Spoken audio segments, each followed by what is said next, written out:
तत्त्वम असि का अर्थ ऋषि उद्दालक और श्वेत केतु का संवाद।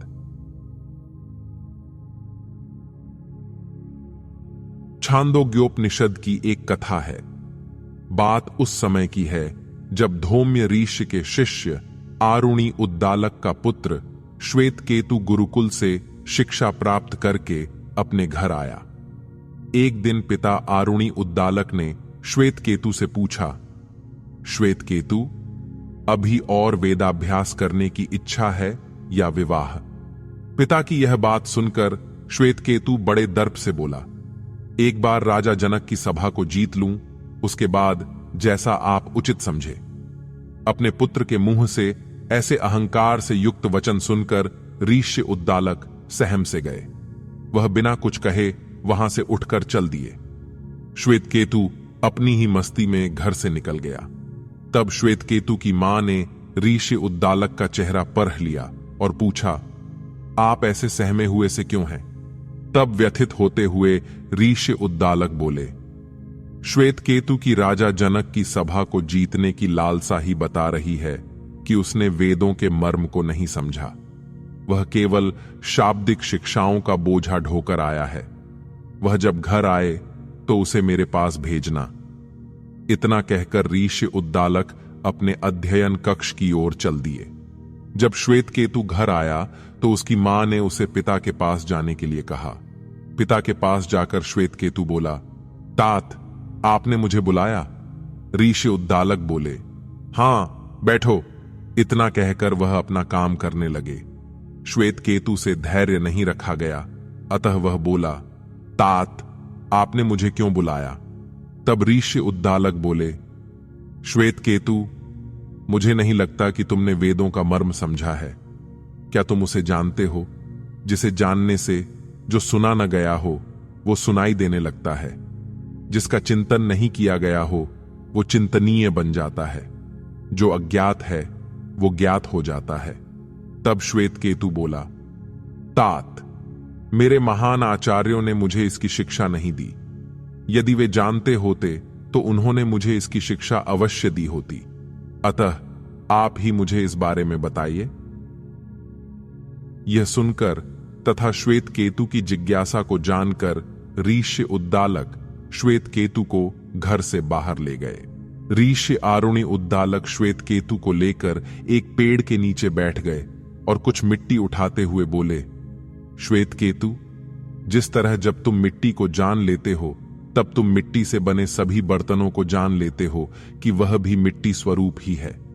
जब तुम स्वर्ण को जान लेते हो तब तुम स्वर्ण से बने सभी स्वर्णाभूषणों को जान लेते हो।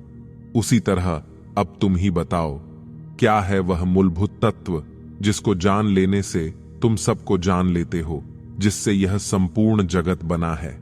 जिज्ञासु दृष्टि से श्वेत केतु बोला, मैं नहीं जानता, तात। तब आरुणि उद्दालक बोले, वह सर्वोच्च सत्य सत है, अस्तित्व है, चेतना है।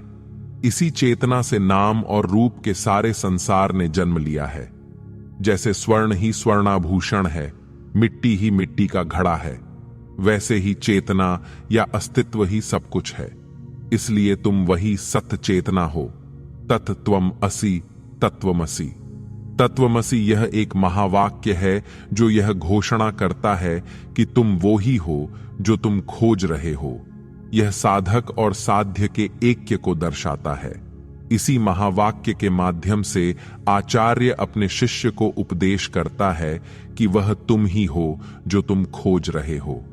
श्वेत केतु की ब्रह्म जिज्ञासा को देखकर आचार्य उद्दालक उसे फूलों के एक बगीचे में ले गए और बोले, यहां विभिन्न फूलों से शहद इकट्ठा कर रही मधुमक्खियों को देख रहे हो श्वेत केतु? श्वेत केतु बोला, हां तात। आचार्य उद्दालक बोले, छत्ते में मिलने के बाद क्या वो शहद कह सकता है कि मैं उस फूल का हूं और मैं उस फूल का हूं? श्वेत केतु बोला, नहीं तात। आचार्य उद्दालक बोले, उसी तरह जब कोई व्यक्ति उस शुद्ध चेतना के साथ एक हो जाता है तो उसकी व्यक्तिगत पहचान खत्म हो जाती है। ठीक उसी तरह जैसे सागर में मिलने के बाद नदियां अपना अस्तित्व खो देती है, वह चेतना ही है जो सबको जोड़ती है। जिससे तुम, मैं और यह सब चराचर जगत बना है। तब श्वेतकेतु बोला, लेकिन तात, एक सत्य या चेतना से ही विविधता से भरे इस जगत की उत्पत्ति कैसे हुई? आचार्य उद्दालक बोले, जाओ कहीं से बरगद के वृक्ष का फल लेके आओ। श्वेतकेतु फल लाता है तो आचार्य उद्दालक उसे तोड़ने को कहते हैं और पूछते हैं कि इसमें क्या है। श्वेतकेतु कहता है, इसमें बहुत सारे छोटे छोटे बीज हैं। तब आचार्य उद्दालक बोलते हैं, इसके किसी एक बीज को तोड़ के देखो, उसमें क्या है। जब श्वेतकेतु ने छोटे से बीज को तोड़ के देखा तो बोला, यह इतना सूक्ष्म है कि इसे देख पाना संभव नहीं तात। तब आचार्य उद्दालक बोले, यह सूक्ष्म बीज जिसे तुम देख नहीं सकते, इसी से विशालकाय बरगद का वृक्ष अपनी विभिन्न शाखाओं और फूलों को लेकर उत्पन्न होता है। उसी तरह उस शुद्ध चेतन तत्व जिसे तुम देख नहीं सकते से ही विविधता से भरा यह जगत उत्पन्न होता है।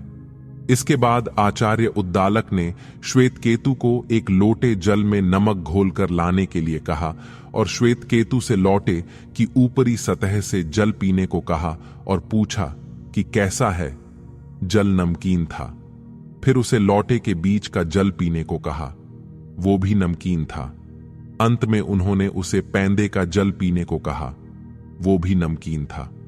तब आचार्य उद्दालक बोले, जिस तरह दिखाई नहीं देते हुए भी जल की प्रत्येक बूंद में नमक है, उसी तरह दिखाई नहीं देते हुए भी सभी जगह वही चेतना विद्यमान है। वो मुझ में भी है, वही तुम हो, तत्त्वम असि। इस तरह महर्षि उद्दालक ने श्वेतकेतु को दैनिक जीवन के उदाहरण लेकर तत्त्वम असि महावाक्य की 9 बार उद्घोषणा की, जब तक कि श्वेतकेतु इसके अर्थ को हृदयंगम नहीं कर लिया। यह प्रसंग छांदोग्योपनिषद के 6वें अध्याय में दिया गया। अतः यह ओम ही परम आत्मा है। इस ओमकार का ही जप करें। ओम शांति विश्वम।